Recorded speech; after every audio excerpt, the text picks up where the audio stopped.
Hi everyone, welcome back. In this lesson, we are going to talk about how to set spacing between different copper areas in EasyEDA. When you are doing multi-zone copper ports like a ground plane, a power plane, or some separate functional areas, you usually need to control the safe distance between them, and the spacing settings are actually found in the design rules.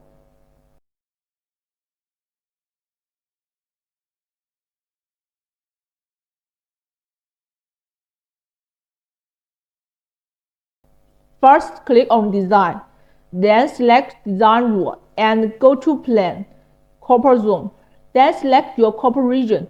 Once you're in this page, you'll see an option called Network Spacing. Here, you can set not only the trace spacing but also the spacing between copper zones. Let's change the unit to mil and set it to 10 mil. After exiting these windows, when you pour your copper, the spacing between the two copper zones will be 10 mil. If your PCB has only one copper area, the system will just follow this value directly. But if your project has multiple copper zones with different networks, like a power network, a ground network, or a special signal network, you need to set separate spacing rules for each network.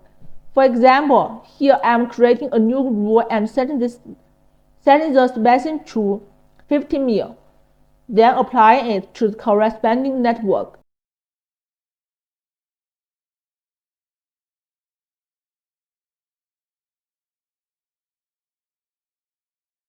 After saving and applying it, when you report the copper, the system will automatically compare all the relevant rules and pick the largest value as the final spacing.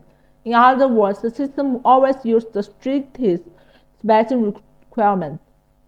You can see the two copper zones for different networks and the automatic gap that appear between them. This gap is determined by the design rule's maximum spacing value.